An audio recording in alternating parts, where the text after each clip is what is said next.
Seeing as Borderlands 3 drops on September 13th, it's high time we get you up to speed on what you need to know in order to jump into this franchise for the first time, or return to it after being away for a few years. Welcome to MojoPlays. Today we'll be learning all about the crazy universe you'll soon be pillaging and navigating. For a lot of people hiring camera crews, that is a deal breaker, but not for me! I believe in you! Before we begin, we publish new content all week long, so be sure to subscribe and ring the bell to get notified about our latest videos. The setting of the games takes place in the not-too-distant future when major corporations vie for control of planets, and their raw materials in a race to become the most powerful mega-corporation. These groups are in the manufacturing business, producing all sorts of weaponry, defensive materials, and power-ups. Weapons range from shotguns, machine guns, revolvers, and pistols, and include various types of shields, whereas power-ups come in the form of mods that add elemental effects to certain gear.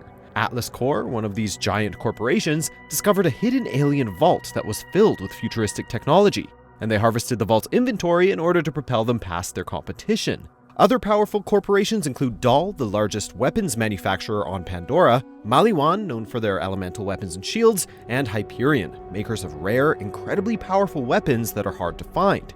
Hyperion is also home to one of the more infamous characters in the Borderlands universe in Handsome Jack, who's the one-time president of the company and who also declared himself the dictator of Pandora. Jack accumulated vast amounts of iridium, an ancient alien tech that emerged when the first vault was opened in the original Borderlands, and he used this alien tech to launch Hyperion and himself to the #1 bad guy spot in the universe. He's an all-around supervillain who even lives in his own space station in the shape of an H called Helios. He's like a more handsome Dr. Evil. Then we're gonna wipe those bandit bastards off the face of Pandora. And then we're gonna wake the warrior. Back to Atlas Corp for a moment though, as it was the first company to find similar alien tech on Pandora. Therefore, the corporation tried to settle the planet, but it proved too wild and dangerous, and Atlas was forced to abandon it. Pandora is mostly a sterile, dusty planet where little grows or survives, and it is the setting for which most of the Borderland games take place, alongside its moon, Elpis. After Atlas failed to settle Pandora, the Dahl Corporation was able to get one step further by setting up mining operations on the planet using criminal laborers. And after some time, they found evidence that another vault existed on the planet. When Atlas heard this news, it hired a private military, the Crimson Lance, to take back Pandora from Dahl Corp.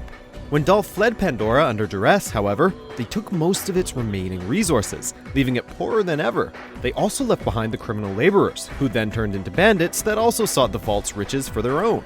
And if the threat of banditry wasn't enough, there are plenty of creature-like enemies on Pandora that will have you running for the hills as well.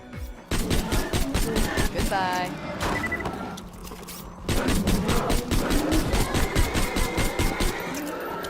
Despite the hostile nature of Pandora, the idea that an alien vault existed somewhere on the planet turned from rumor into legend and attracted all sorts of unseemly people seeking their fortunes. And these folks became known as the Vault Hunters. As the protagonists of the series, Vault Hunters come in many shapes and sizes with varying abilities and make for totally distinct playthroughs each time.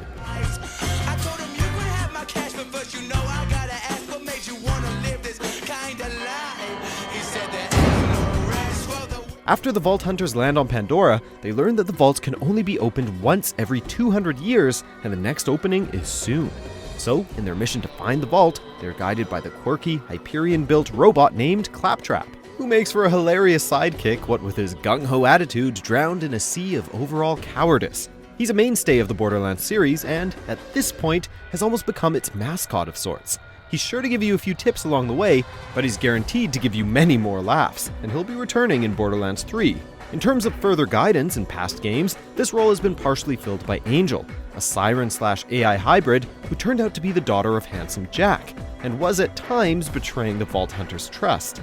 And also, there's Dr. Zed, who is an unlicensed medical doctor selling you all sorts of power-ups, health, and potions. Whether he'll return in Borderlands 3 remains to be seen, however, but you'll rarely need anyone more than your faithful Claptrap by your side.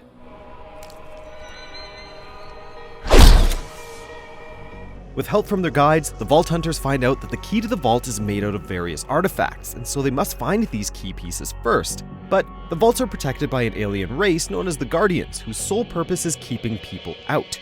And before you even get to the vault, you'll have to deal with other factions too, alongside many, many bandits. Also, did we mention that once you open a vault, you have to deal with the humongous monsters inside? Yeah, there's a lot of opposition in your quest for some alien loot, and that's probably why the vaults have rarely been opened. The first attempt in Borderlands was met with a clash with a giant monster and the vault being resealed for 200 years. Then rumors spread of another vault on Pandora, and this time around, the Vault Hunters were actively trying to stop Handsome Jack from opening it and unleashing another monster.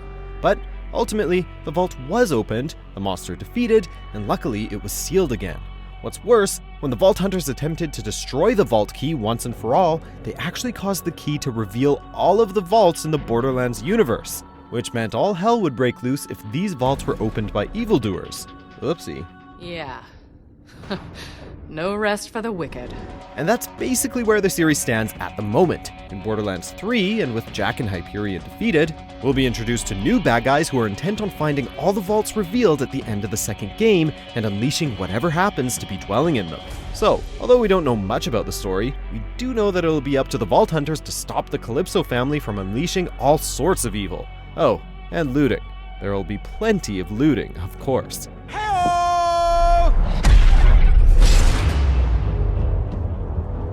Check out these other great clips from MojoPlays, and be sure to subscribe and ring the bell to be notified about our latest videos.